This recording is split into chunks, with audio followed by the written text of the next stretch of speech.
भारत में अवतारी होगा जो अति विस्मयकारी होगा, ज्ञानी और विज्ञानी होगा वो अद्भुत सेनानी होगा। भारत का कार्यालय होगा, भारत में न्यायालय होगा, भारत होगा विश्व विजेता, भारत होगा विश्व का नेता। जी हाँ दोस्तों, हर देश हर मुल्क के लोग यही चाहते हैं कि देश की प्रगति हो, उनका देश विश्व विजेता हो। परंतु यदि दुनिया भर के मशहूर भविष्य वक्ताओं द्वारा वर्तमान के लिए की गई भविष्यवाणियों की माने तो शायद कुछ लोग उस पर यकीन ना करें। लेकिन आपको बता दें, अपनी इस रिसर्च में हम जिन भविष्य वक्ताओं की भविष्यवाणियों का जिक्र करने जा रहे हैं, उन्होंने आज से पहले भारत ही नहीं बल्कि विश्व भर का जिक्र करते हुए जितनी भी भविष्यवाणियां की हैं, वो 100 की 100 सत्य साबित हुई हैं। दरअसल इन सभी भविष्य वक्ताओं ने अपनी भविष्यवाणी में भारत के विश्व गुरु बनने का जिक्र करते हुए कहा है कि भारत विश्व विजेता होगा, पूरे विश्व में भारत ही सुप्रीम पावर होगा, भारत में ही पूरी दुनिया का कार्यालय होगा और भारत देश का परचम पूरे विश्व में लहराएगा। भविष्य वक्ताओं की भविष्यवाणियां भारत में जन्मी एक महाशक्ति के बारे में यह भी बता रही है कि वह महाशक्ति, वह महापुरुष पूरे विश्व में आध्यात्मिक क्रांति ला देगा, जिसके अध्यात्म ज्ञान से हर बुराई खत्म हो जाएगी, जिससे पूरे विश्व में शांति स्थापित होगी और तीसरा विश्व युद्ध भी टल जाएगा। नमस्कार दोस्तों, आज हम आपके सामने ऐसे महान भविष्य वक्ताओं की भविष्यवाणी लेकर आए हैं जिन्होंने समय से पहले समय की तस्वीर दिखा दी थी, जिनके धुंधले प्रतिबिंब आज स्पष्ट रूप से दिखाई दे रहे हैं। जी हाँ, आज हम आपके सामने एक ऐसे रहस्य का खुलासा करने जा रहे हैं जो एक विचित्र बदलाव की ओर संकेत करता है, एक ऐसा दौर जो विश्व में मानवता और शांति को मुकम्मल करेगा। भविष्यवाणियों के अनुसार लोगों में एक नए तरह का आध्यात्मिक झुकाव देखने को मिलेगा और यह एक आध्यात्मिक संत उस महापुरुष की जागृति से संभव होगा।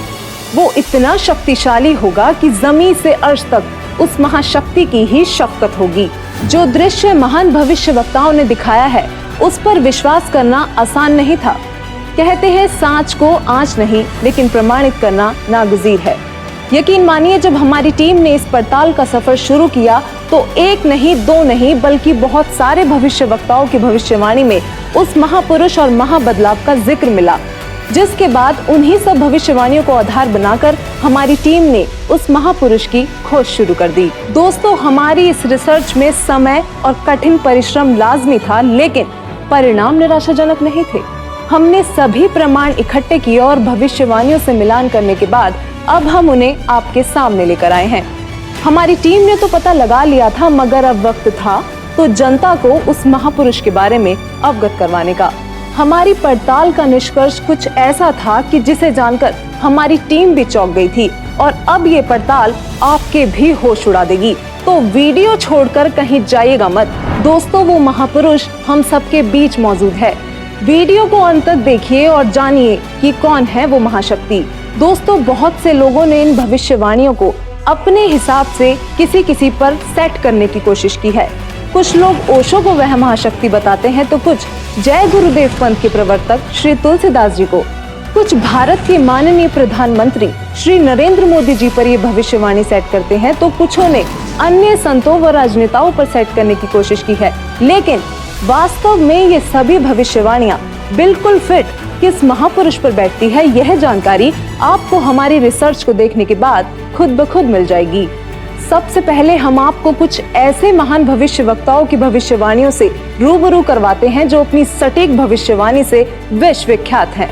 हमारे पहले महान भविष्य वक्ता हैं इंग्लैंड के विलियम जॉन वार्नर हैमॉन्ड उर्फ कीरो, जिनको दुनिया के मशहूर हस्तरेखा विज्ञानी के तौर पर जाना जाता है। भारत की आजादी व भारत के उज्जवल भविष्य की सटीक भविष्यवाणी करने वाले कीरो विश्व में होने वाले इस परिवर्तन को किस तरीके से देख रहे थे, आइए जानते हैं।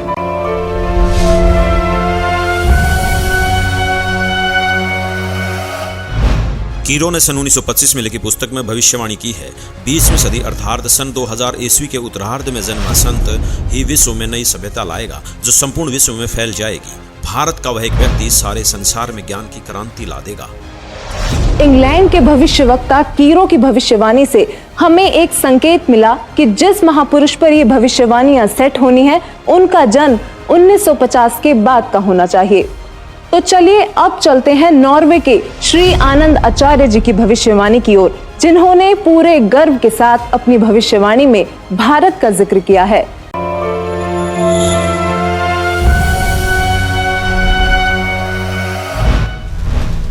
श्री आनंदाचार्य की भविष्यवाणी के अनुसार 1998 के बाद एक शक्तिशाली धार्मिक संस्था भारत में प्रकाश में आएगी, जिसके स्वामी एक गृहस्थ व्यक्ति की आचार संहिता का पालन संपूर्ण विश्व करेगा। धीरे धीरे भारत औद्योगिक, धार्मिक और आर्थिक दृष्टि से विश्व का नेतृत्व करेगा और उसका आध्यात्मिक तत्वज्ञान ही पूरे विश्व को मान्य होगा। आनंद आचार्य जी की भविष्यवाणी से हमें एक और संकेत मिला कि वो महापुरुष गृहस्थी होगा। दोस्तों, ये कुछ ऐसी भविष्यवाणियां हैं जो शायद आपने कभी सुनी तो होंगी, लेकिन कभी उन पर गौर नहीं किया होगा। अब देखते हैं नवयुग के बारे में भविष्यवाणी करने वाले इजराइल देश के जाने माने भविष्यवक्ता प्रोफेसर हरार जी का क्या कहना है।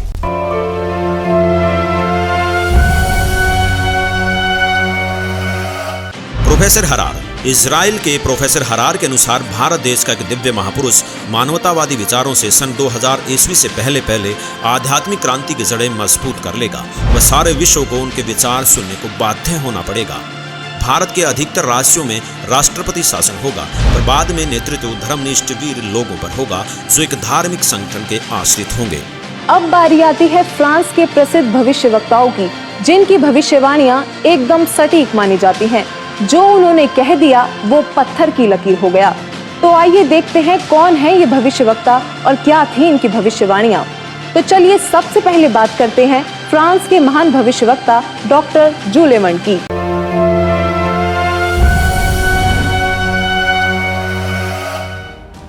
डॉक्टर जूले वर्न के अनुसार भारत से उठी ज्ञान की धार्मिक क्रांति नास्तिकता का नाश करके आंधी तूफान की तरह संपूर्ण विश्व को ढक लेंगी।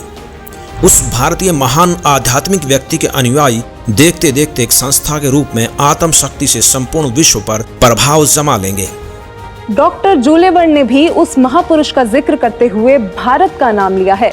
इन्होंने स्पष्ट कर दिया कि वो महान शक्ति भारत से ही उजागर होगी और पूरे विश्व पर प्रभाव डालेगी।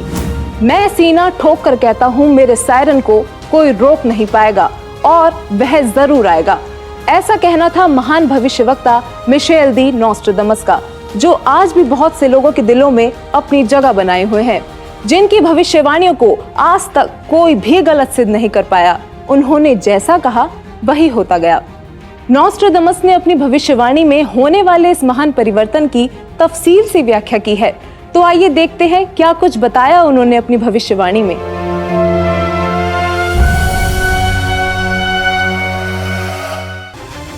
नॉस्ट्राडामस सन 1555 में अपने ग्रंथ के शतक 10 श्लोक 96 में उस महापुरुष के बारे में बताया है कि वह महापुरुष एक ऐसे देश में जन्म लेगा जो 3 तरफ से समुद्र से घिरा हुआ होगा तथा उस देश का नाम एक सागर हिंद महासागर के नाम से होगा, यानी कि हिंदुस्तान।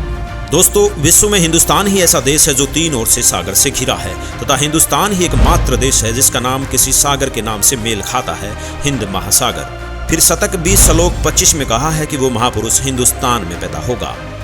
वह महापुरुष एक ऐसे प्रांत में जन्म लेगा जिसमें 5 नदियां बहती हों। यह उल्लेख उन्होंने शतक 1 श्लोक 50 में किया है। दोस्तों, हिंदुस्तान में पंजाब ही एकमात्र ऐसा प्रांत है जिसमें 5 नदियां बहती हैं, जिनके नाम आपके सामने हैं। नदियों के नाम हैं सतलुज, व्यास, रावी, झेलम और चेनाब। नॉस्ट्राडामस ने शतक 5 श्लोक 41 में बताया है कि उस महापुरुष द ग्रेट शायरन की 4 संतानें होंगी, जिसमें 2 पुत्र और 2 पुत्रियां होंगी। उस महापुरुष के बारे में एक रहस्य उद्घाटन करते हुए नॉस्ट्राडामस ने शतक 5 श्लोक 41 में लिखा है कि उस महापुरुष की माताएं 3 बहनें होंगी। नॉस्ट्राडामस ने शतक 6 श्लोक 70 में लिखा है कि मैं छाती ठोक कर कहता हूँ कि वह महापुरुष ऐसा ज्ञान बताएगा जो आज से पहले किसी ने नहीं सुना होगा। उसके ज्ञान को सुनकर सभी विद्वान कहलाने वाले धर्मगुरुओं को नतमस्तक होना पड़ेगा। एक बेहद हैरान कर देने वाली भविष्यवाणी नॉस्ट्राडामस ने उस महान पुरुष को लेकर करते हुए शतक 1 श्लोक 50 में कहा है कि उस महापुरुष को देशद्रोह अथवा राष्ट्रद्रोही समझकर लोग नफरत करेंगे, लेकिन बाद में सच्चाई जानने के बाद उससे बेहद प्रेम करेंगे।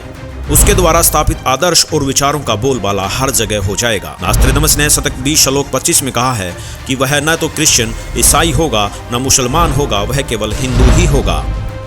शतक 6 श्लोक 17 में नास्त्रोदामस ने कहा है कि वह महापुरुष पूरे विश्व का संचालक होगा, वह महापुरुष विश्व विजेता होगा। शतक 2 श्लोक 79 में बताया है कि वह महापुरुष अपनी सत्य साधना बताएगा तथा इस क्रूर भूमि अथवा काल लोक से मुक्त करवाएगा। शतक 1 श्लोक 50 में कहा है कि वह महान पुरुष अपने ज्ञान के बल से सब राष्ट्रों को नतमस्तक कर देगा। मैं नास्त्रोदामस आपको स्पष्ट कर दूं कि उस महान संत की उपेक्षा न करें। उस महान संत को आराध्य देव मानकर उसकी पूजा करना आपके लिए बहुत हितकारी होगा, क्योंकि वह आदि पुरुष परमेश्वर का अंश, दुनिया का तारणहार होगा। प्रसिद्ध भविष्यवक्ता नॉस्ट्राडामस जी की भविष्यवाणी से काफी हद तक यह स्पष्ट हो गया था कि उस महापुरुष की क्या पहचान है। हमारी टीम ने उनके बताए हुए हर उस पॉइंट को नोट किया जो हमें महापुरुष की ओर ले जा सकते थे, और इन सभी तथ्यों को मद्देनजर रखते हुए हम आगे बढ़े और अपनी पड़ताल में अन्य भविष्यवक्ताओं की भविष्यवाणियां भी खंगालना शुरू किया। विकसित तथा विकासशील देशों में शुमार अमेरिका, वहां पर भी भारत और उस अवतारी पुरुष का जिक्र हुआ। तो चलिए अब रुक करते हैं अमेरिका के भविष्यवक्ताओं की भविष्यवाणियों का, जो इस प्रकार हैं। अमेरिका के न्यू जर्सी शहर की मूर्धन्य भविष्यवक्ता फ्लोरेंस, जो कि अपनी सटीक भविष्यवाणी से विश्व प्रसिद्ध हैं तथा जिनकी भविष्यवाणियों से भारत उम्मीद की किरण नजर आता है। दरअसल इस महिला भविष्यवक्ता ने उस महापुरुष के बारे में ऐसे ऐसे रहस्य खोले हैं जिन्हें सुनकर आप भी अचंभित रह जाएंगे। यह अक्सर उस महापुरुष को ध्यान लगाते समय देखा करती थी। तो आइए जानते हैं उन्होंने उस महापुरुष के बारे में क्या क्या रहस्य खोले हैं।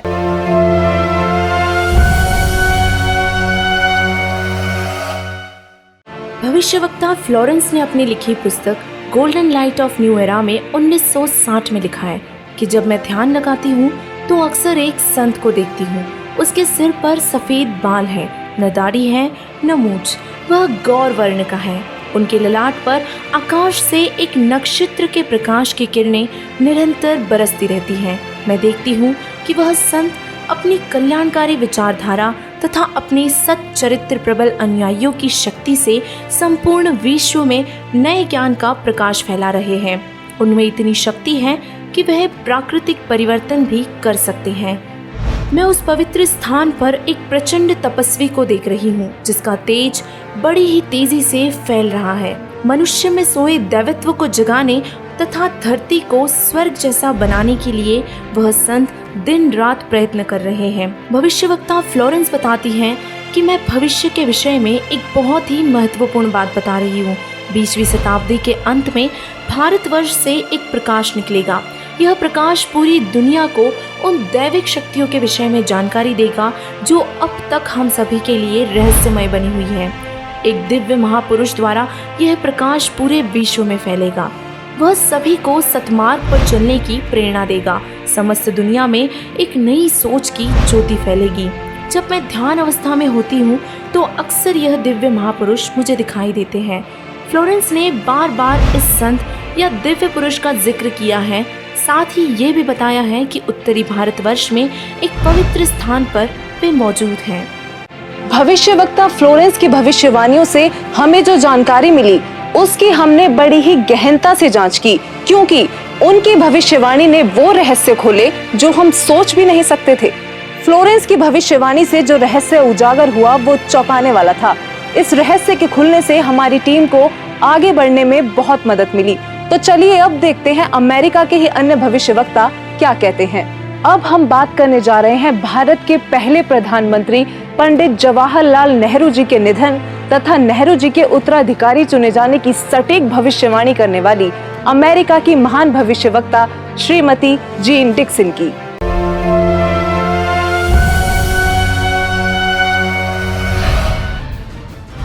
अमेरिका की महिला भविष्यवक्ता जीन डिक्सन में भविष्य दर्शन की जबरदस्त प्रतिभा थी। उनके अनुसार 20वीं सदी के अंत से पहले विश्व में एक घोर हाहाकार तथा मानवता का संहार होगा। वैचारिक युद्ध के बाद आध्यात्मिकता पर आधारित एक नई सभ्यता संभवतः भारत के ग्रामीण परिवार के व्यक्ति के नेतृत्व में जमेगी और संसार से युद्ध को सदा सदा के लिए विदा कर देगी। जीन डिक्सन की भविष्यवाणी से हमें एक और संकेत मिला कि वो महापुरुष ग्रामीण परिवार से होगा जिसके अभिनेतृत्व में भारत भौतिक, आध्यात्मिक तथा राजनीतिक दृष्टि में तीव्रता से प्रगति करेगा। दोस्तों, अब हम उस महापुरुष के बेहद करीब थे। तो चलिए आगे बात करते हैं तीसरे विश्व युद्ध की भविष्यवाणी करने वाले अमेरिका के ही महान भविष्यवक्ता एंडरसन की, जिनकी भविष्यवाणियों ने रेखा अंकित प्रतिबिंब को प्रत्यक्ष कर दिया। आइए देखते हैं।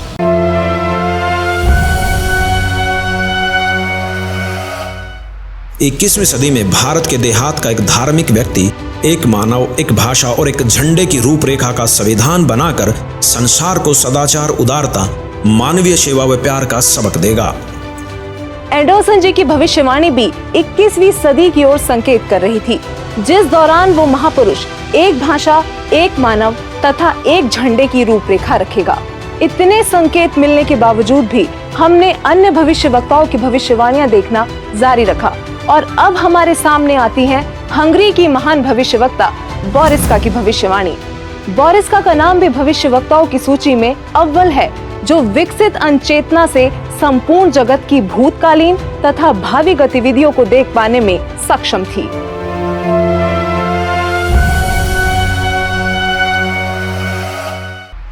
हंगरी की ज्योतिषी बोरिस्का के अनुसार इस आध्यात्मिक व्यक्ति के बड़ी संख्या में छोटे छोटे लोग ही अनुयायी बनकर भौतिकवाद को आध्यात्मिकता से बदल देंगे।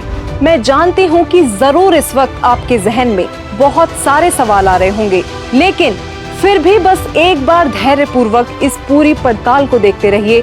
यकीनन आपके सारे सवालों के जवाब आपको खुद ब खुद मिल जाएंगे। तो आइए आगे बढ़ते हैं और बात करते हैं महान भविष्यवक्ता वेजलेटिन की, जिनकी भविष्यवाणियां अक्सर अविश्वसनीय तथ्यों की उद्घोषणा करती हैं और जब वह पूर्ण सिद्ध होती हैं तो लोग विस्मित रह जाते हैं।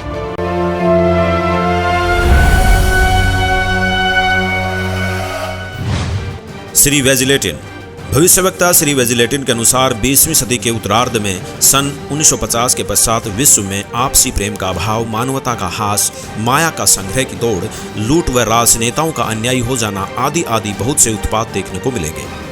परंतु भारत में उत्पन्न हुई शांति, भ्रातृत्व भाव पर आधारित नई सभ्यता संसार से देश, प्रांत और जाति की सीमाएं तोड़कर विश्व भर में अमन और चैन उत्पन्न करेंगी। भविष्यवक्ता वेजलेटिन ने अपनी भविष्यवाणी में आज की स्थिति का बखूबी जिक्र किया है। उन्होंने कहा है कि जहां लोगों में आपसी प्रेम का अभाव हो जाएगा, मानवता का ह्रास शुरू हो जाएगा, राजनेता अन्यायी हो जाएंगे और धन कमाने की दौड़ लगी होगी, पूरी दुनिया में अशांति का माहौल होगा, तब वह महापुरुष अपने आध्यात्मिक विचारों से शांति लाएगा। इस हाहाकार को मिटाने वाला महापुरुष बहुत ही जल्द पूरे विश्व में शांति लाएगा। दोस्तों, भविष्यवाणियों की पड़ताल का ये सफर हमारे लिए किसी चक्रव्यूह से कम नहीं था, लेकिन हमें यकीन था कि कहीं ना कहीं ये सफर हमें हमारी मंजिल तक जरूर पहुंचा देगा और ऐसा ही हुआ। क्योंकि वो महापुरुष भारत से है, तो विदेशों के इन सभी भविष्यवक्ताओं की भविष्यवाणियों से जो जो संकेत हमें मिलते गए, उन पर गौर करते हुए अब हम भारत के भी कुछ संतों की भविष्यवाणियों पर ध्यान देने लगे। तो चलिए सबसे पहले बात करते हैं सिख धर्म के गुरु श्री गुरु नानक देव जी की, जिनके बारे में हमें ज्यादा बताने की जरूरत नहीं, क्योंकि सब उनसे बखूबी परिचित हैं। उनकी पुस्तक जन्म साखी भाई बालेवाली में एक ऐसी भविष्यवाणी मिली है जो ये स्पष्ट करती है कि वो महापुरुष कौन होगा। तो आइए देखते हैं क्या है ये भविष्यवाणी।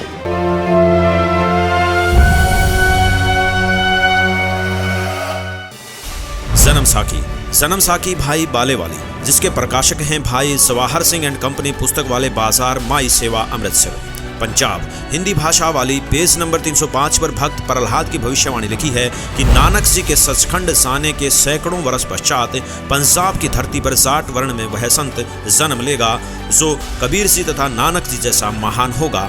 उसका प्रचार क्षेत्र बरवाला शहर होगा। दोस्तों, जन्म साखी भाई बालेवाली में लिखी भविष्यवाणी से ये स्पष्ट हो गया कि वो संत जाट वर्ण का होगा और उसका प्रचार क्षेत्र बरवाला होगा। आरिफ का चेहरा प्रत्यक्ष दिखाई दे रहा था। हम करीब थे उस महापुरुष के जो रिवायतें बदलने में सक्षम थे। अब देखना यह था कि जाट जाति का संत कौन है और किसका प्रचार क्षेत्र बरवाला है। इसके साथ ही हमें अपनी अगली भविष्यवाणी में उस संत के जन्म का पता लगा। भारत के प्रसिद्ध संत श्री तुलसीदास जी जय गुरुदेव पंथ वाले, जिनका आश्रम मथुरा में स्थित है, उन्होंने उस महापुरुष को लेकर भविष्यवाणी ही नहीं बल्कि वर्तमान वाणी भी बोली है। जी हाँ, बिल्कुल सही सुना आपने। संत तुलसीदास जी ने वर्तमान वाणी भी कही थी, क्योंकि वो उस महापुरुष की उपस्थिति को बखूबी महसूस कर पा रहे थे और उन्होंने अपनी वर्तमान वाणी से लोगों को उस महापुरुष के बारे में बताना चाहा कि वो संत जन्म ले चुका है।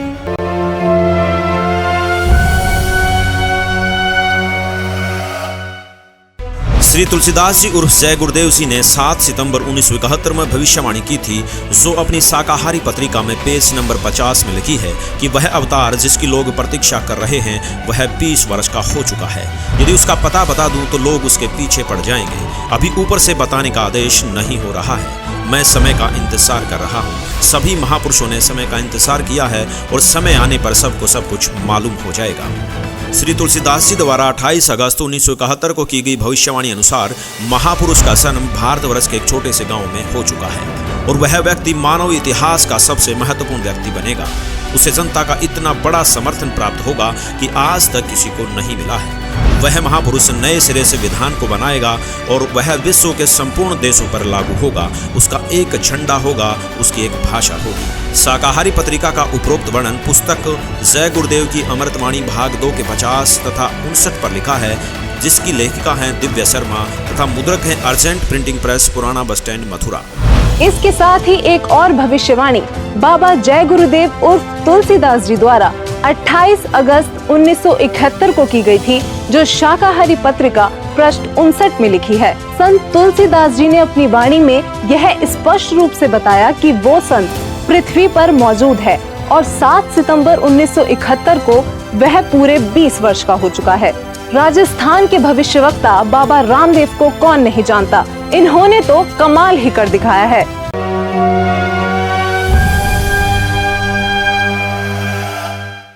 बाबा रामदेवराज जी ने अपनी पुस्तक 24 प्रमाण में लिखा है कि वो संत जाट जाति से होगा, वह तारणहार कलयुग में सतयुग लाएगा। उस संत की एक पहचान और भी होगी कि वह कबीर देव के गुण गाएगा। वो संत चारों वेदों के अनुसार ज्ञान बताएगा तथा सूक्ष्म वेद सारे ज्ञान का आधार होगा और वह तारणहार संत हरियाणा में होगा। दोस्तों, बाबा रामदेव जी ने भी अपनी भविष्यवाणी में ये संकेत दिए हैं कि वो संत जाट जाति से होगा, हरियाणा प्रदेश में जन्म लेगा, चारों वेद तथा सूक्ष्म वेद से ज्ञान बताकर कबीर देव के गुण गाएगा। दोस्तों, कलयुग में सतयुग जैसा माहौल देखने वाले योगी नारायण जी को शायद आप ज्यादा ना जानते हो, लेकिन दक्षिण भारत के इस भविष्यवक्ता ने ऐसी भविष्यवाणी की हैं जो आपको सोचने पर मजबूर कर देंगी।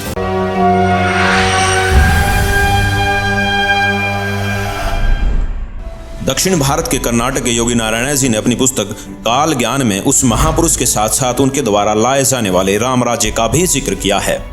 योगी नारायण जी की भविष्यवाणी कहती है कि वह दैविक शक्ति वाला महापुरुष पूरे विश्व को एक करके पूरे साम्राज्य पर राज करेगा, सबका प्रभु बनेगा। वह महापुरुष उत्तरी भारत से हो सकता है, ऐसा संकेत दिया है। उस महापुरुष का शासन धर्मयुक्त होने के कारण वर्षा अच्छी होगी, फसल भी अच्छी आएगी। जनता आने वाले समय में ज्यादा पैसों के पीछे ना पड़कर और अपने समय को बर्बाद ना करके तत्वचिंतन, आत्म कल्याण व लोक कल्याण के कार्य में मगन रहेंगे। वो सदियों से ठीक ना होने वाली बीमारी को प्रारब्ध के पाप का फल बोलते हैं, लेकिन उसके द्वारा दिए गए तारक मंत्र से उनके साम्राज्य में आपको प्रारब्ध कर्म के पाप का फल नहीं भोगना होगा और किसी भी प्रकार के असाध्य रोग ठीक हो जाएंगे। वाणी नंबर 22 पेज नंबर 225। उसके आदेश से शराब, तंबाकू, गांजा और भी जितने नशीले पदार्थ हैं उनको खाना पीना तो दूर, हाथ लगाने को भी निषेध होगा। प्रजा में ऊंच नीच का कोई भी प्रश्न नहीं रहेगा। सभी आपस में प्यार से मिलजुल कर रहा करेंगे। कौम, जाति, धर्म के नाम पर झगड़ा कराने वाले स्वार्थी नहीं रहेंगे। वाणी नंबर 23 पेज नंबर 229। इससे पहले बताई गई भविष्यवाणी में लोक प्रभु बनने वाला वो महापुरुष ब्रह्म विद्या धुरंधर गुरु होगा, अध्यात्म का पूर्ण जानकार होगा, पर ब्रह्म को बड़े साहस पूर्वक ढंग से बताएगा कि पूर्ण परमात्मा ही पूजा के योग्य है, पूर्ण ब्रह्म की ही पूजा करनी चाहिए। वाणी नंबर 24 पेज नंबर 235-236। वह महापुरुष अपने अनुयायियों को रेचक कुंभक यानी श्वास के जरिए अजब अजाब मंत्र देकर भक्ति साधना कराएगा। इससे मन संयमित रहेगा, इंद्रियों पर विजय प्राप्त होगी, मनोलय यानी मन में शांति होगी, अष्टसिद्धि तत्व ज्ञान युक्त होकर जीव मोक्ष की ओर बढ़ेगा। दर्शकों, सभी भविष्यवक्ताओं की भविष्यवाणियों की पड़ताल करने के बाद अब हमारे पास बहुत सारे तथ्य एकत्रित चुके थे, जिनको हमने एक साथ रखकर देखा तो एक पहेली जैसे सुलझ सी गई हो। अब हमारे सामने एक ऐसा डेटा था जिसके आधार पर हमने सभी संतों पर भविष्यवाणियां सेट करनी शुरू कर दी, चाहे वो ओशो हो या राधा स्वामी पंथ के प्रवर्तक श्री गुरविंदर सिंह जी, सतपाल जी महाराज हो या फिर बाल योगेश्वर आदि। दोस्तों, हमारी इस फेरियस्त में हर वो संत और महापुरुष मौजूद थे जिनका नाम अक्सर आपके जहन में आता होगा। आध्यात्मिक संत या महापुरुष ही नहीं, बल्कि हमने प्रधानमंत्री नरेंद्र मोदी जी जैसे राजनेताओं पर भी भविष्यवाणी को सेट करके देखा, लेकिन एक एक करके सभी संतों व राजनेताओं की छटनी होती चली गई और अंत में हमारे सामने थे एक ऐसे संत, एक ऐसे महापुरुष जिनके बारे में हमने सोचा तक नहीं था। केवल एक यही संत ऐसे थे जिन पर सारी की सारी भविष्यवाणियां खरी उतर रही थी। दोस्तों, अब हम आप सभी दर्शकों से अनुरोध करते हैं कि दिल थाम कर बैठिए और तैयार हो जाइए उस महापुरुष को देखने के लिए, क्योंकि अब हम पेश करने जा रहे हैं उस महापुरुष की तस्वीर। दोस्तों, वो संत कोई और नहीं बल्कि पूरी दुनिया में सब संत महंत गुरु आचार्यों शंकराचार्यों से हटकर सर्व धर्म ग्रंथों के आधार पर सद्भक्ति प्रदान करने वाले अद्वितीय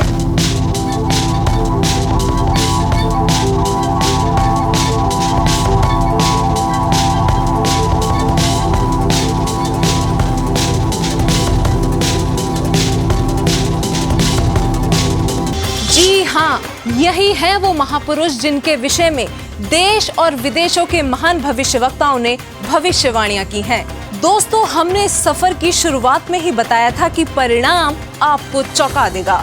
यकीनन संत रामपाल जी ही वो महापुरुष हैं जिन पर सभी भविष्यवाणियों का हर एक तथ्य पूरी तरह से फिट हो रहा था। अब बस आप वीडियो को अंत तक देखते जाइए, क्योंकि अब हम बारी बारी सभी भविष्यवाणियों को संत रामपाल जी से जोड़कर दिखाएंगे, जिससे आप स्वयं ये निर्णय कर लेंगे कि हमारी रिपोर्ट सही है या नहीं। तो चलिए सबसे पहले बात करते हैं उस पृष्ठभूमि की जहां वो महापुरुष अवतरित हुए। नोस्ट्रेदामस के अनुसार वह महापुरुष ऐसे देश से होगा जो 3 तरफ से समुद्र से घिरा होगा और उस देश का नाम भी एक सागर हिंद महासागर के नाम पर होगा, यानी कि हिंदुस्तान। अमेरिका की भविष्यवक्ता फ्लोरेंस और जीन डिक्सन का कहना है कि प्राकृतिक परिवर्तन भी कर सकने वाला वह महापुरुष उत्तर भारत के ग्रामीण परिवार में होगा। 28 अगस्त 1971 को जय गुरुदेव पंथ के प्रवर्तक श्री तुलसीदास जी ने भी उस महापुरुष का उल्लेख करते हुए कहा है कि उनका जन्म भारतवर्ष के एक छोटे से गांव में हो चुका है। वह तारणहार संत हरियाणा में होगा। कुछ ऐसा ही कहना है राजस्थान के बाबा रामदेव राज जी का। इसके अलावा इंग्लैंड के कीरो और फ्रांस के जुलेवन जैसे भविष्यवक्ताओं ने भी उस महाशक्ति के बारे में भारत में ही होने के संकेत किए हैं। संत रामपाल जी का जन्म उत्तर भारत के छोटे से गांव धनाना, जिला सोनीपत, हरियाणा, जो कि पहले पंजाब प्रांत था, वहां एक ग्रामीण परिवार में हुआ। इंग्लैंड के भविष्यवक्ता कीरो ने उस संत का जन्म 20वीं सदी के उत्तरार्ध में अर्थात सन 1950 के पश्चात 1951 में हुआ बताया है। तो वही श्री तुलसीदास जी और जय गुरुदेव जी ने भी 7 सितंबर 1971 की अपनी भविष्यवाणी में बताया है कि वह महापुरुष 20 वर्ष का हो चुका है। संत रामपाल जी का जन्म 8 सितंबर 1951 में यानी कि 20वीं शताब्दी के उत्तरार्ध में हुआ है और श्री तुलसीदास जी द्वारा की गई भविष्यवाणी के अनुसार 7 सितंबर 1971 को संत रामपाल जी पूरे 20 वर्ष के हो चुके थे। फ्रांस के महान भविष्यवक्ता नोस्ट्रेदामस के अनुसार वह महापुरुष न ईसाई होगा और न मुसलमान, वह केवल हिंदू ही होगा। और इसी भविष्यवाणी का समर्थन जन्म साकी भाई बालेवाली में भी किया गया है कि वह संत जाट वर्ण का होगा और उसका प्रचार क्षेत्र बरवाला है। बाबा रामदेवराज जी ने अपनी भविष्यवाणी में बताया है कि वह संत जाट जाति से होगा तथा चारों वेदों और सूक्ष्म वेद से ज्ञान बताकर कबीर देव के गुण गाएगा। यहाँ संत रामपाल जी ही विश्व में एकमात्र ऐसे संत हैं जो हिंदू धर्म में जाट जाति से बिलोंग करते हैं और जिनका प्रचार क्षेत्र भी सतलोक आश्रम बरवाला, जिला हिसार, हरियाणा रहा है। वो सभी धर्म ग्रंथों के आधार पर कबीर देव जी का गुणगान करते हैं। नॉस्ट्रेडमस के अनुसार उस महापुरुष की 4 संतानें होंगी और उनकी माताएं 3 बहनें होंगी। यहाँ नॉर्वे के आनंदाचार्य जी ने भी यही बताया है कि वह महापुरुष एक गृहस्थ व्यक्ति होगा। ये भविष्यवाणी भी संत रामपाल जी पर पूरी तरह से खरी उतरती हैं। दरअसल संत रामपाल जी की माताएं 3 बहनें हैं। ये बात प्रमाणित करने के लिए पेश है आपके सामने संत रामपाल जी की माता जी का यह वीडियो। माता जी, क्या शुभ नाम है आप जी का? चंद्र देवी। माता जी, कौन से गांव से हैं आप? दमकन खेड़ी। माता जी, आप कितने भाई बहन हैं? 6 बहन भाई, 3 बहन 3 भाई। माता जी, आपकी जो 3 बहन हैं उनके क्या क्या नाम हैं? बड़ी लक्ष्मी, मेरा नाम चंद्र देवी, उसका है प्यारी। वहीं संत रामपाल जी महाराज जी की 4 संतानें, 2 पुत्र तथा 2 पुत्रियां भी हैं। अमेरिका के न्यू जर्सी शहर की भविष्यवक्ता फ्लोरेंस ने बताया कि वह महापुरुष गौर वर्ण के हैं। सिर पर सफेद बाल हैं, न दाढ़ी है और न मूछें। इन सभी भविष्यवाणियों का मिलान आप जी चाहें तो अपने आप भी कर सकते हैं। संत रामपाल जी गौर वर्ण के हैं, उनके सिर पर सफेद बाल है और वो बगैर दाढ़ी मूछ के रहते हैं। एक आश्चर्यचकित भविष्यवाणी करते हुए फ्रांस के नॉस्ट्रेडमस जी कहते हैं कि प्रथम तो लोग उस महापुरुष को देशद्रोही अथवा राष्ट्रद्रोही समझकर नफरत करेंगे, लेकिन बाद में सच्चाई जानकर बेहद प्रेम करेंगे। दोस्तों, 2014 में संत रामपाल जी पर देशद्रोह का झूठा केस भी लगाया गया, लेकिन आज संत रामपाल जी की लोकप्रियता लोगों के सिर चढ़कर बोल रही है। कुछ और बातें जो भविष्यवाणियों में सामने आई वो इस प्रकार हैं। अमेरिका के भविष्यवक्ता एंडरसन के मुताबिक 21वीं सदी में वह महापुरुष एक मानव, एक भाषा व एक झंडे की रूपरेखा रखेगा। योगी नारायण जी के अनुसार उस संत के आदेश से शराब, तंबाकू, गांजा और भी जितने नशीले पदार्थ हैं उनको खाना पीना तो दूर, हाथ लगाने को भी निषेध होगा। प्रजा में ऊंच नीच का कोई प्रश्न नहीं रहेगा।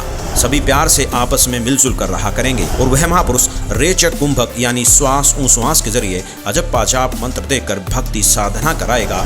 वह पूर्ण परमात्मा को ही पूजा के योग्य बताएगा। दोस्तों, संत रामपाल जी श्वास उश्वास की क्रिया बताकर केवल पूर्ण परमात्मा की भक्ति कराते हैं। संत रामपाल जी से नाम दीक्षा लेकर करोड़ों भक्त उनके आदेश अनुसार नशीली वस्तुओं को हाथ तक नहीं लगाते और ना ही किसी जाति पाति धर्म मजहब में भेदभाव करते हैं, क्योंकि संत रामपाल जी कहते हैं, जीव हमारी जाति है, मानव धर्म हमारा, हिंदू मुस्लिम सिख ईसाई कोई धर्म नहीं है न्यारा। अमेरिका की ही भविष्यवक्ता फ्लोरेंस बताती हैं कि वह संत अपनी कल्याणकारी विचारधारा तथा अपने सच्चरित्र प्रबल अनुयायियों की शक्ति से पूरे विश्व में नए ज्ञान का प्रकाश फैला रहा है। फ्रांस के भविष्यवक्ता डॉक्टर जुलेवन के अनुसार भारत से उठी ज्ञान की धार्मिक क्रांति नास्तिकता का नाश करके आंधी तूफान की तरह संपूर्ण विश्व को ढक लेगी। उस महापुरुष के अनुयायी देखते देखते एक संस्था के रूप में संपूर्ण विश्व पर प्रभाव जमा लेंगे। फ्रांस के ही भविष्यवक्ता नॉस्ट्रेडमस जी ने शतक 6 श्लोक 70 में लिखा है, मैं छाती ठोकर कहता हूँ कि वह महापुरुष ऐसा ज्ञान बताएगा जो आज से पहले किसी ने नहीं सुना होगा। उसके ज्ञान को सुनकर सभी विद्वान कहलाने वाले धर्मगुरुओं को नतमस्तक होना पड़ेगा। अब इन सारी भविष्यवाणियों से तो हमारी सुई केवल संत रामपाल जी पर आकर ही टिक गई। कारण था उनके अनुयायी। दोस्तों, संत रामपाल जी के अनुयायियों ने अपने गुरुदेव जी द्वारा बताए जा रहे ज्ञान को जन जन तक पहुंचाने के लिए व्हाट्सएप, फेसबुक, ट्विटर आदि सोशल मीडिया के हर एक प्लेटफॉर्म से लेकर इंटरनेशनल टीवी चैनलों और बुक्स आदि के माध्यम से पूरे विश्व में तहलका मचा रखा है। संत रामपाल जी ने अद्वितीय ज्ञान बताया है, जिसके आधार पर संत रामपाल जी की काफी धर्म गुरुओं, संतों, महंतों, आचार्यों, शंकराचार्यों के साथ आध्यात्मिक ज्ञान चर्चा हुई है, जिनको देखने के बाद हमें लगा कि भविष्यवाणियों के अनुसार केवल संत रामपाल जी ही वो संत हैं जिनके ज्ञान को सुनकर सभी विद्वान कहलाने वाले धर्म गुरुओं को एक ना एक दिन नतमस्तक होना ही पड़ेगा। ये सभी संत रामपाल जी के साथ हुई ज्ञान चर्चा में हारते प्रतीत हुए। तो आखिरकार ये अनसुलझी पहेलियां इतने सरल तरीके से सुलझ गई कि संदेह की कोई गुंजाइश ही नहीं बची। वीडियो में कही गई एक एक बात सत्य है। यकीनन संत रामपाल जी ही वो महापुरुष हैं जो धरती को स्वर्ग बनाने के लिए दिन रात प्रयत्न कर रहे हैं।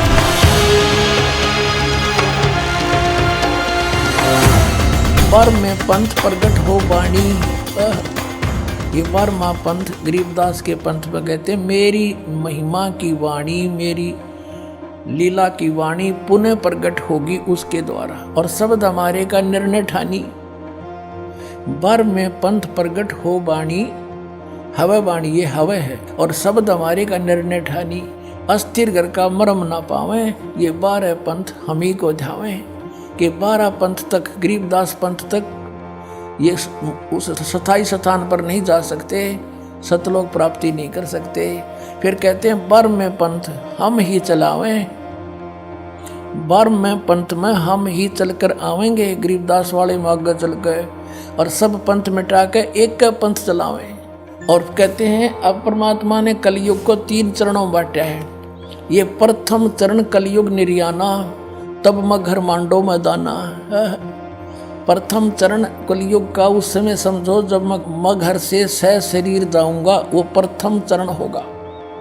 और बीचली पीढ़ी का कब होगा? 5505 बीत जाएंगे तब। अब देखो आगे ये बताया कि कलयुग ऐसे ऐसे बीतेगा, और फिर बताया है कि 5000, ये कलयुग के विषय बताया कि 5505 तब ये शब्द होगा सच्चा। ओए कहते 5505 वर्ष जब बीत जाएंगे तब यह मेरी बात सच्ची होगी।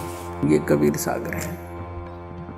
और इसके सवसम बोध नामक एक चैप्टर है, और खंड इसका वही बोध सागर खंड है। 170 पृष्ठ से यहाँ से देखियो, ये सत्य कबीर वचन यानी परमात्मा के वचन है, लेकिन हमारे काम के ये यहाँ से हैं। 171 पृष्ठ से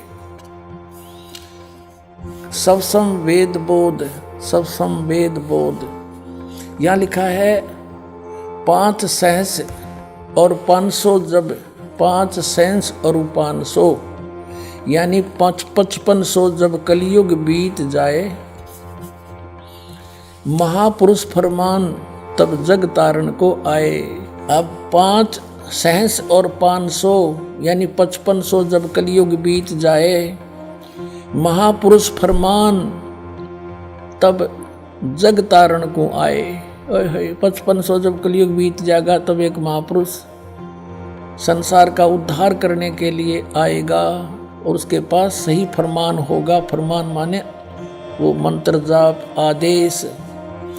हिंदू तुर्क आदिक सब जेते जीव जहान, और सत्य नाम की साख गहें वो पावे पद निर्वाण। अब क्या बताया है कि हिंदू तुर्क, हिंदू और मुसलमान जो अलग अलग होंगे, और फिर और भी जो होंगे जैसे सिख और ईसाई आदिक यानी सभी जेते जीव जहान, सतनाम की साख गए ये पावे पद निर्वाण। निर्वाण माने मोक्ष, मोक्ष पद पाएंगे सब के सब वो सतनाम प्राप्त करके इस दास से, महापुरुष से। जैसे परमात्मा ने कहा था उस कबीर वाणी में कि सभी पंथों को मिटा के एक पंथ चलाऊंगा, उसके विषय में फिर दोहराया है कि वो कैसे एक होंगे। यथा सरित गण आप ही मिले सिंधु में धाये, सत सुकृत के मध्य में सभी पंथ समाये।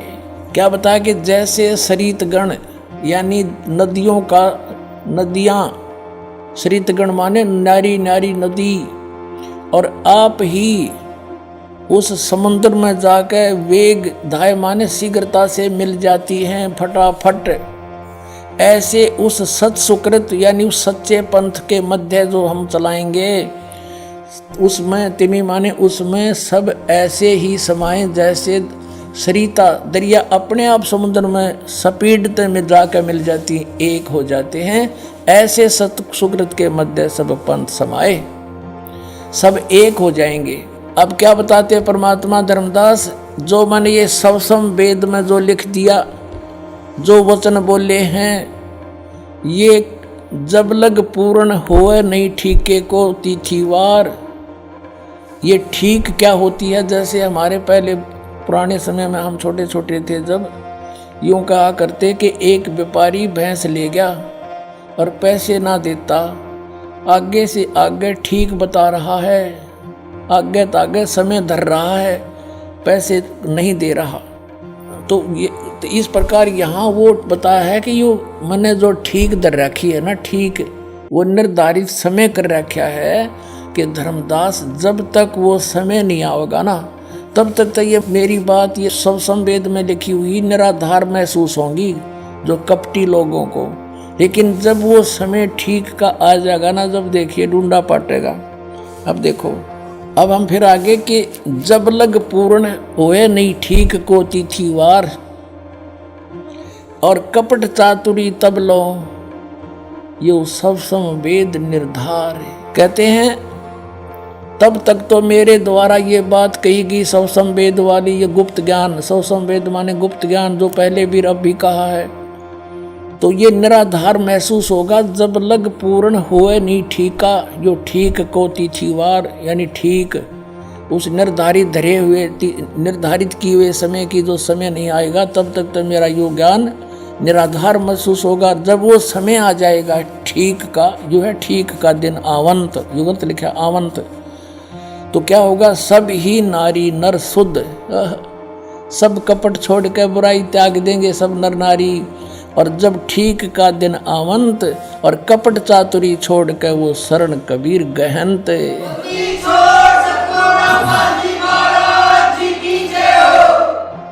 पूरे विश्व में लिखा परमात्मा ने कि सब एक हो जाएंगे। क्या लिखा है कि एक अनेक हव गए और पुनः अनेक हों एक, हंस चले सतलोक को सब सत नाम की टेक। एक से हम अनेक बना दिए काल ने, हिंदू नारे, मुसलमान अलग, सिख नारे, ईसाई अलग से, और नरे धर्म बना दिए और ये मजहब पंथ गणे बना दिए। कहते हैं जैसे हम एक से अनेक हो गए और पुनः फिर हम अनेक से एक होवांगे, पुनः अनेक हो एक, और हंस चले सतलोक को सब सत नाम की टेक। ओए होए के सभी सतलोक में चले जाएंगे सतनाम प्राप्ति करके। इस दास से, इससे पहले राधा स्वामी पंथालिया ने सतनाम का कह ख का भी पता कोई ना, ये काल के दूत थे इसलिए छुपा कर रखी भगवान ने, उनको सतनाम का नहीं पता यू खान का है पीण का। अब ये वास्तविक मंत्र आपको दिया जाएगा, इससे आप सबका मोक्ष होगा, पूरे विश्व में शांति। देखना आगे कितना कमाल किया है कि घर घर बोध विचार हो, मेरे ज्ञान का घर घर चर्चा चलेगी और दुर्मति दूर बहाए, सबकी दुर्बुद्धि दूर हो जाएगी, हाहाकार मिट जाएगा, माया की दौड़, मिलावट, रिश्वतखोरी, आपस में लड़ाई खींचातानी, ये दुर्मति दूर बहाए और कलयुग में एक होकर सब बरतें सहज शोभाए।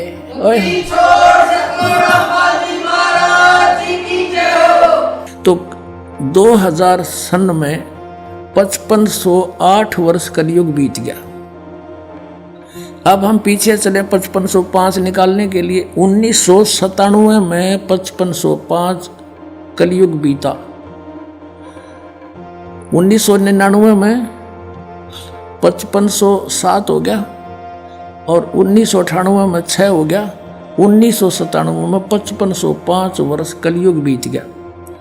और उस समय इस दास को 1997 में 10 बजे इस शुक्ल फागुन की उत्तरते की एकम के दिन 1997 में दास को परमात्मा पुनः मिले थे। उसमें आदेश दे दिया था कि अब समय आ गया है इस सतनाम की को उजागर कर देने का, बेटा कर दे। और मुझसे कहा था कभी किसी को जिक्र ना करना कि मेरे मिलन का समय आने पर बता।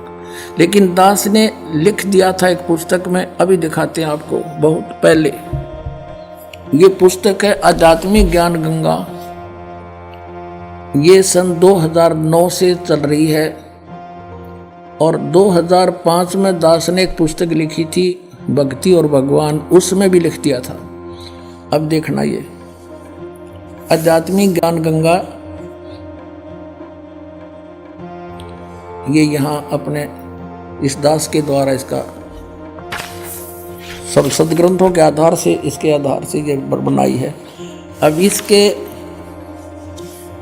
पृष्ठ नंबर 538 पे ये है आध्यात्मिक ज्ञान गंगा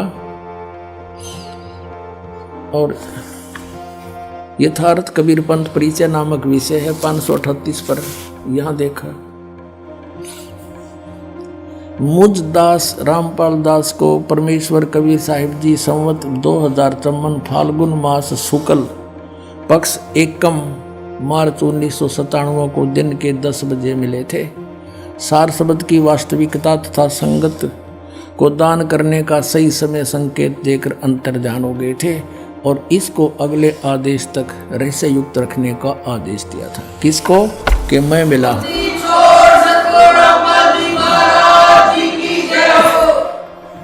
तो पुण्यात्माओं, ये दास ने कोई बाद में नहीं लिखी, ये 5505 तो ईब समझ में आई हमारा। ये ईब कैलकुलेशन करी दोबारा भी कैसे सेट होया। ये वहाँ नो का नो जिसने मालिक ने बना के भेज रखा उसमें कमी नहीं रह सकती। ये दास उसी परमेश्वर का भेजा हुआ है आपके लिए।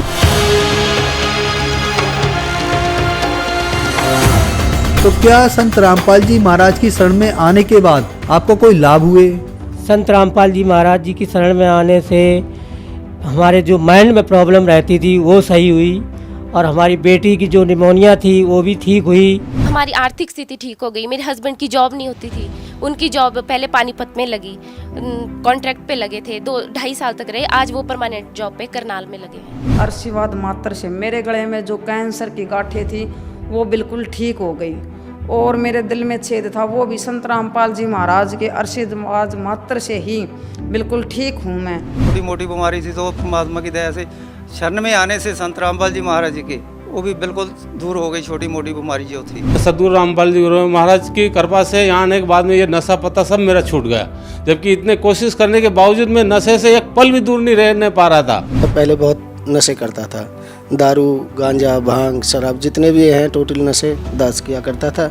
संत रामपाल जी की शरण में आने से पहले सबसे पहले तो मुझे एक लाभ हो गया, नशे छूट गए। कैंसर की बीमारी बिना ऑपरेशन बिना कुछ दवा के संत रामपाल जी महाराज जी ने चरणामृत प्रसाद दिया और आशीर्वाद दिया और भक्ति ज्ञान दिया और उसके बाद मैं तंदुरुस्त हूँ और दिन में अपना सब कुछ खाता हूँ, मुझे कोई समस्या नहीं है। सबसे बड़े लाभ ये हुआ है कि मेरे पापा जी हैं जिनको डायबिटीज़ बहुत ज़्यादा ही रहती थी कि 500 से नीचे उतरने वाली डायबिटीज़ आज एकदम नॉर्मल है। गुरुदेव संत रामपाल जी महाराज से नाम दीक्षा लेने के बाद सदगुरुदेव जी ने ऐसे दया करी कि जिस दिन मैंने नाम दीक्षा ली उसी दिन 5 साल से यानी रोटी नहीं खाई थी, लेकिन उसी दिन मैंने 4-5 रोटी खाई और मेरा जलन का रोग समाप्त होने लगा।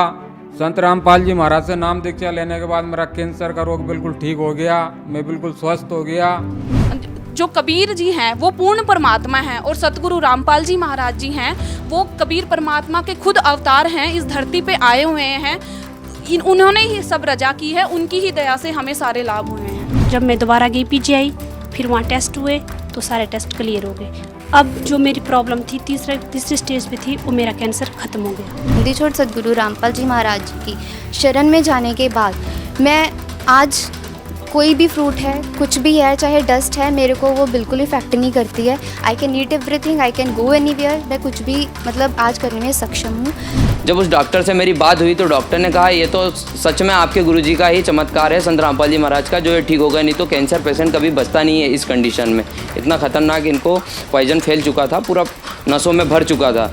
उन नसों से ऑटोमेटिकली पॉइजन गायब होना, ये सबसे बड़ा चमत्कार ही है परमात्मा का।